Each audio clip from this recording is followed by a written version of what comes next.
এতেই মেঘলা দিন, তারপরে আবার সংসারের সমস্ত কাজের এত চাপ, সব কিছুই আমাকে সামলাতে হয়। তাহলে চলো ভিডিওটা এখান থেকেই শুরু করছি। Hello everyone, welcome back to my channel Shiuli lifestyle ব্লগে তোমাদের অনেক অনেক স্বাগত জানাই। নতুন একটা ভিডিও নিয়ে তোমাদের সামনে চলে আসলাম। আশা করি তোমাদের আজকের ভিডিওটা খুবই ভালো লাগবে। সকালবেলা ঘুম থেকে উঠে পড়েছি, যেমন টাইমে সকালবেলা ঘুম থেকে উঠে ওই সকাল 6টা থেকে আমি ভিডিওটা শুরু করছি। আর আমি উঠেছি কিন্তু অনেকক্ষণ আগে। উঠে দেখো ঘরটা ঝাড় দিয়ে ফ্রেশ হয়ে চলে এসেছি রান্নাঘরে। এসে আমার সবথেকে যেটা বড় কাজ সেটা হচ্ছে সমস্ত বাসনগুলো আমি এরকম জায়গায় রেখে দিচ্ছি, কারণ রাতে তো আমি বাসনগুলো সব পরিষ্কার করে জল ঝরিয়ে রেখে দিই, সমস্ত বাসন মেজে রাখি, তারপরে ওভেন গ্যাসের জায়গায় সমস্ত কিছু ক্লিন করে রাখি। তবুও সকালবেলা উঠে যেটা করার সেইগুলোই আগে করতে হবে। তো তাড়াহুড়োর মধ্যেই আছি বলতে পারো। মেয়ের স্কুল, হাজব্যান্ডের ডিউটি, মানে সব কিছু মিলে সংসারের অনেকটা কাজের চাপ। আর আমি দেখতে পাচ্ছি সাইডে আমি ভাতটাও বসিয়ে দিয়েছি, ভাতটা বসিয়েই কাজগুলো করছি, না হলে একদম দেরি হয়ে যাবে। ততক্ষণ ভাতগুলো যতক্ষণ ফুটবে ততক্ষণ আমি বাকি কাজগুলো সেরে নিতে পারবো। আর সবথেকে বড় কাজ হচ্ছে আমি যদি জায়গায় এরকম আগে ঘুম থেকে উঠে মানে রান্নাঘরে এসে যদি সবথেকে বড় এই কাজটা যদি আমি গুছিয়ে না নিই, তাহলে না আমি মানে সব কিছু আমার এলোমেলো হয়ে যায়, আমি কিছুই খুঁজে পাই না। তো যেইগুলো এখন আমি রান্না করব, কড়াই, তারপরে বাদবাকিগুলো বার করে রাখলাম, মেয়ের স্কুলের টিফিন এগুলো বার করে রাখলাম, আর বাকিগুলো দেখো জায়গায় সুন্দরভাবে গুছিয়ে রাখলাম। তারপরে এদিকে মেয়ের জন্য দুধ জাল দিয়ে দিয়েছি, আর এদিকে মেয়ের জন্য মানে চকো দিয়ে করে দিলাম। আর মেয়ে এত চকো খেতে ভালোবাসে কি বলবো। আর ওই সাইডে ভাতটা না বসিয়ে এই সাইডে ভাতটা বসিয়ে দিলাম, কারণ ওই সাইডে মানে চিমনিতে না মানে কড়াইতে ভালো বেশ ধোয়াটা যায় আর ভালো হয়। তারপর আমি এদিকে একটু লেবু জল করে নিলাম, লেবু জল খেয়ে নেবো। তো খাওয়ার পরে ফাইনালি হাজব্যান্ডও ঘুম থেকে উঠে গেছে, আর ওর জন্য আমি চা করছি, আর মেয়েকে কিন্তু খেতে দিয়ে দিয়েছি সকালে ব্রেকফাস্ট, আর ওর তো ব্রাশ করেই দিয়েছি। আর এদিকে কিন্তু সেই পাকে মেয়েকেও হাজব্যান্ড রেডি করিয়ে দিয়েছে। অনেকটা ব্যস্ততার মধ্যে আছি বলতে পারো, হাজব্যান্ড খেয়ে যাবে নিয়ে যাবে, এই জন্য তাড়াহুড়োর মধ্যে আছি। তো মেয়েকে হাজব্যান্ড রেডি করিয়েছে, আর আমি এদিকে কাজগুলো করছিলাম। তারপরে দেখো ওকে দিতে চলে গেল হাজব্যান্ড চাটা খেয়ে। আর আমি এদিকে মুসুরির ডাল করব, তার সঙ্গে একটু আজকে করব জলপাই। তো অনেক দিন পর ডাল দিয়ে এরকম জলপাই দিয়ে খাবো। তো তোমাদের কেমন লাগে বন্ধুরা জলপাই দিয়ে আর ডাল অবশ্যই জানিও। তো প্রেশার কুকারে সিটি মারতে দিয়ে দিলাম। আর তারপরে দেখো নুন হলুদে মাছটাও আমি মাখিয়ে নিয়ে এখন ভেজে নিচ্ছি। আমি ঘুম থেকে উঠে আগে সব থেকে কিন্তু আগে আমি মাছগুলো বার করে রাখি, না হলে মাছে এত বরফ থাকে না, কিছুতেই তোমার মাছগুলো আর ছাড়াতে চায় না। তো সেই পাকে আমি পেঁপে আলু কেটে নিয়েছিলাম। তো আজকে পাতলা ঝোল করব, রোজই পাতলা ঝোল করি সবজি দিয়ে, কারণ মেয়ে তো একদম মানে স্পাইসি খেতে চাই, তো আমি সেটা একদমই করতে চাই না।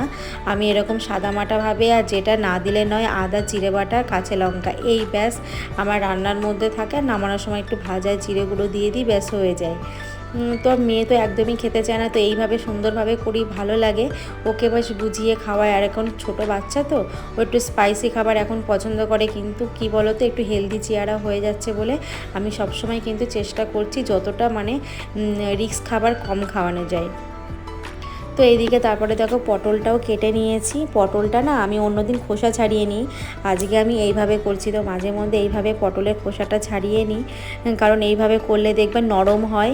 আর তুমি এমনি আমরা যেভাবে একদম মানে করে করে মানে বলে না ছাড়িয়ে ছাড়িয়ে যেভাবে করি, ওইভাবে পটল ভাজা করলে একটু শক্ত হয়ে যায়, মানে নর্মালি আমরা যেভাবে করি তার থেকে বন্ধুরা তোমরা এইভাবে করে দেখবে, হেভি সফট থাকে, নরম থাকে, পটলগুলো খেতেও ভালো লাগে। তো তারপরে এদিকে কিন্তু আমার ডালটা হয়ে গেছে, আমি ডালটা কিন্তু ফোড়ন দেবো। আর হাজব্যান্ড কিন্তু এসেই রেডি হচ্ছে, কারণ ওকে খেতে দিতে হবে, বেচারাটা খেয়ে যাবে নিয়ে যাবে।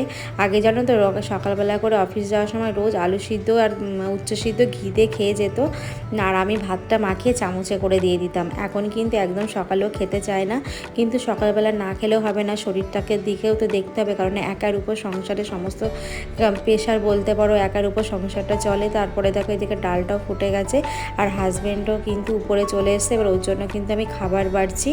তো সকালবেলা ওর ডাল আর পটল ভাজা দিয়ে দেবো, ওটাই খেয়ে নেবে। আর আমার হাজব্যান্ড কিন্তু এতটাই ডাল ভক্ত, ওকে যদি তুমি ভালো মন্দ না দিয়েও যদি তুমি শুধু ডাল দাও, ওই দিয়েই নাকি খেয়ে নেওয়ার খুব অমৃত লাগে। তো তারপরে দেখো হাজব্যান্ডকে খেতে দিয়ে দিলাম, আর আমি এদিকে কিন্তু তরকারিটাও নামিয়ে নিলাম। এখন ওর জন্য খাবার বেড়ে দেবো, কারণ খাবার ও যতক্ষণ খাবে ততক্ষণ যদি আমি খাবারটা বেড়ে দিই ততক্ষণ খাবারটাও ঠান্ডা হয়ে যাবে, ও ভালোভাবে নিয়ে যেতে পারবে। কারণ গরমের দিনে না কখন খাবে তার ঠিক নেই, ততক্ষণ গরমগুলো না নষ্ট হয়ে যায়। তো বলতে পারো কাজের অনেক প্রেশার চাপের মধ্যে থাকি। তো যাই হোক, এখন তরকারিটাও আমি গুছিয়ে দিয়েছি। এদিকে দেখো হাজব্যান্ড খাচ্ছে, তো হাজব্যান্ডও বেরিয়ে গেল। এখন দেখো আমি আস্তে আস্তে ধীরে সুস্থে কাজগুলো করে নিচ্ছি। আর বাইরে প্রচণ্ড মেঘলা বন্ধুরা, মানে বৃষ্টি এই রোদ, মানে কিছুই বোঝা যাচ্ছে না। জানি না এবছরে পুজোয় বৃষ্টি হলে তো কেউ ঠাকুরই দেখতে পারবে না। আর হাতে গোনা কদিন মা তো চলেই আসছে। তো এতে মেঘলা দিনে কাজের মধ্যেও দেখো সমস্ত কাজ আমাকে এইভাবে সামলাতে হয় একার উপর। সমস্ত সংসারের কাজের চাপ, হাজব্যান্ডকে পাঠানো, রেডি করে মেয়েকে পাঠানো, সংসারের সমস্ত কাজ আমাকে মানে সকালে ঘুম থেকে উঠে A to Z সমস্ত কাজগুলো এইভাবেই আমি করে নিই।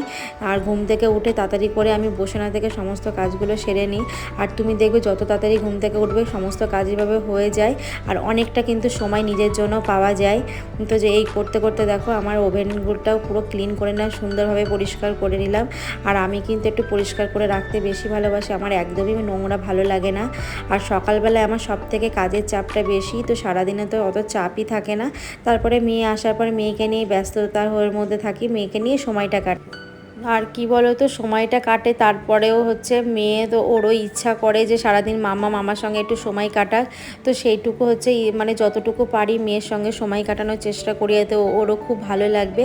আর আমার তো ভালোই লাগে। সারাদিন তো পড়াশোনা কাজে মানে পড়াশোনার মধ্যে দিয়ে থাকে, তো তখন তো আমি সময় দিতে পারি না।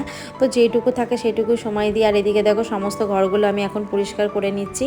তারপরে কিন্তু নিচের ঘরটাও আজকে কিন্তু পরিষ্কার করা হয়নি বন্ধুরা। তারপরে উপরের ঘরটা মুছে এখন আমি নিচের ঘরে গিয়ে নিচের ঘরটা পুরো ক্লিন করব। আর কি বলো তো, সংসারের একার কাজের উপর চাপ, তো সংসারের যতই কাজ থাকুক না কেন, মানে যতই চাপ থাকুক না কেন, সেটা আমাদের হাউস ওয়াইফদেরই সমস্ত কিছু এভাবে গুছিয়েই করতে হয়। আর মানে তোমাকে কেউ সাহায্য করে দেবে না, নিজেরটা নিজেই বুদ্ধি খাটিয়েই করতে হবে, তাই না? তারপরে দেখো নিচে এসে সমস্ত ঘরটা ঝাড় দিয়ে নিচে, খাটের নিচটা না প্রত্যেক দিন আমি ক্লিন করি, তবুও মেয়ে খেলাধুলা করে না, মানে এত খেলাধুলা করে, এবং মানে ঘরের মধ্যে সমস্ত ধুলো, তারপরে খেলনার যে টুকোটোকা যে জিনিসগুলো হয় সমস্ত খাটের তলায় চলে যায়। আর খাটের তলার মধ্যে না এত কষ্ট হয় নিচে হয়ে ঝাড় দিতে, তবুও রোজ ক্লিন করি। আমার এই খাটের নিচটা পুরোই ফাঁকা, কিছুই নেই, তো রোজ খুব ক্লিন করি, সুন্দরভাবে থাকে, মানে খাটের নিচটা পুরো বলতে পারে একদম ফাঁকা। তা যাই হোক, এই কাজগুলো সেরে নিচ্ছে। আবার কিন্তু মেয়েকে স্কুলে আনার টাইম হয়ে যাবে, তাই একদম বসে থাকি না, সকালবেলা থেকে সমস্ত কাজগুলো আমি এইভাবে সেরে নিই। মানে ভাবি যে যতক্ষণ বসে থাকবো ততক্ষণ সংসারে সমস্ত কাজ হয়ে যাবে। আর তাও কিন্তু সংসারে এত মানে তাড়াহুড়ো করে কাজ করেও কিন্তু টাইমের মধ্যে করতে গিয়ে অনেকটা হিমশিম খেয়ে যেতে হয়।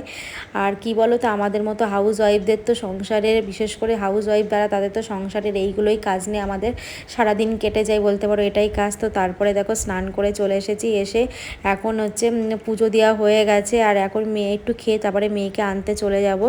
আর কি বলো তো, তাড়াতাড়ি করে খাওয়ার চেষ্টা করি। সকালবেলা না আমার মুড়ি তরকারি এত ভালো লাগে, তো সকালবেলা ব্রেকফাস্টে বেশিরভাগ মুড়ি তরকারি খাই। তারপরে দেখো খেয়ে রেডি হয়ে গেছি।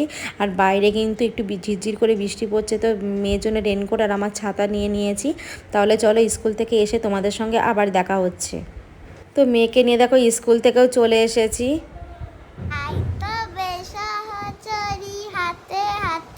ধরি ধরি নাচি বিগিরি গিরি গাই। মেয়ে গুপুকে সেবা দিয়ে দিয়েছে, এখন তারপরে মেয়েকেও খেতে দেব। আর সত্যি কথা বলতে আমার প্রচণ্ড ঘুম পাচ্ছে, সেই ভোরবেলা উঠেছি, একটানা কাজ। মানে এখন মেয়েকে স্কুল থেকে নিয়ে আসার পর যখন আমি একটু বিশ্রাম করি, তখন কেন জানি না আমার ঘুম পেয়ে যায়। তো যাই হোক, মেয়েকে এখন খেতে দিই, আমিও খেয়ে নেবো, আবার বিকালে মেয়ের পড়া আছে। তাহলে চলো রান্নাঘরে যাই। তো তারপরে মেয়েকে দেখো খাবারও বেড়ে নিয়েছি, মেয়েকেও খেতে দিয়ে দিয়েছি, এখন আমিও খেয়ে নেব। আর আমাদের মেনু দেখো পটল ভাজা, মাছের ঝোল, ডাল, সিম্পল খাবার। আর মেয়ের সঙ্গে একটু সময় কাটালাম। আর মেয়ের গানগুলো কেমন লাগলো তোমরা অবশ্যই জানিও। তাহলে বন্ধুরা ভিডিওটা এখানেই শেষ করছি, টাটা বাই, আবার নেক্সট কোনো ব্লগে দেখা হচ্ছে।